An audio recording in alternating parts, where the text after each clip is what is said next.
first on Russia, but if you come back to me on South Caucasus later, I'd appreciate that. There are reports that Russia is now recruiting Afghan commanders trained by the U.S. Navy SEAL. And there are also reports that Kadyrov declared great jihad against Ukrainians. There are also reports that Putin today personally attended military drill, and which involves practicing missile launches. First of all, what do you think about those reports? Secondly, are you sure that Russia is not acting like a state that sponsors terrorism? So a couple things, Alex. First, some of this reporting I've also seen, but I don't have any new assessment to offer or confirmation from the department for that matter. But I think the big takeaway here is that once again, this is another example of how the Russian Federation's war is not going according to President Putin's plans, and he is having to turn to increasingly desperate actions to keep the war machine going. And this is a possible follow-up to the Russian Federation attempting to provision assets from places like the DPRK and Iran and elsewhere. I have no updates to offer on the state sponsor of terror designation. As we've said quite clearly, and you've seen the president speak to this, we continue to believe that, one, we have a number of tools at our disposal to hold the Russian Federation accountable, and we've done that. Designations that, in many cases, supersede what a state sponsor of terror designation could be. But also, there has been some specific concerns from humanitarian organizations and NGOs that a specific state sponsor of terror designation could impact and significantly impair the important work that they are doing in the country in terms of humanitarian work and humanitarian assistance that they can offer. They're doing it in Ukraine. Correct. What is the connection between Russia being a terrorist state and NGOs not being able to operate in Ukraine? I'm just trying to.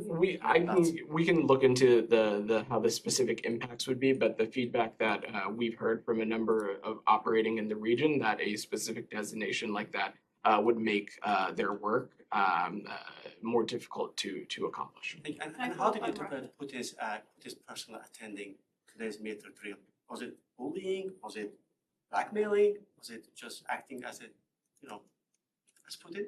I never want to try to be in the head of President Putin, so I don't have any other assessment to offer there. But what I can assure you is that this is something that this administration is going to continue to pay close attention to, and we'll continue to support our Ukrainian partners.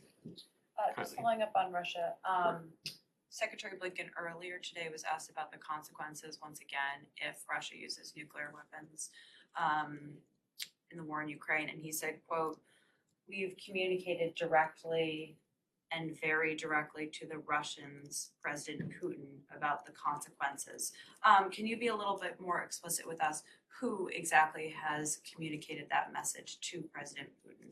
Thanks, Kelly. I don't have any specific calls to read out or share that we haven't already over the past days. But this is not something new. We have said over the past many weeks and months that we have raised this both privately and publicly with the Russian Federation. And as over the course of the past 2 weeks, you have seen members of this administration dialogue directly with their counterparts in Russia and express these concerns and the potential for dire consequences that we have, as no doubt likely have made its way back to President Putin. But I don't have a specific engagement to read out for you.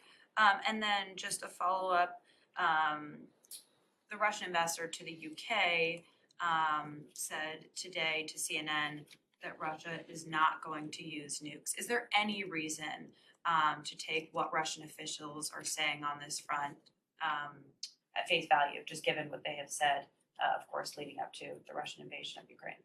Look, firstly, and Ned spoke to this earlier in the week as well, we have no reason to adjust our own nuclear posture, nor do we have any indications that Russia is preparing to use a nuclear weapon. What this is about is the irresponsible rhetoric and the irresponsible tactics that the Russian Federation is taking forward to talk about this. It is another trend in their long line of saying that another country is going to do something, and then they themselves are the ones to carry out that action. And so it's this kind of irresponsible rhetoric that continues to be deeply troubling. Right, but should a Russian official's denial that they would use nuclear weapons be taken as legitimate? Again, I'm just going to reiterate what I said, that we have not seen any reason to adjust our nuclear posture, nor do we have any indications that Russia is preparing to use a nuclear weapon. But the rhetoric that we're seeing from across the Kremlin and across the Russian Federation on this is deeply irresponsible. And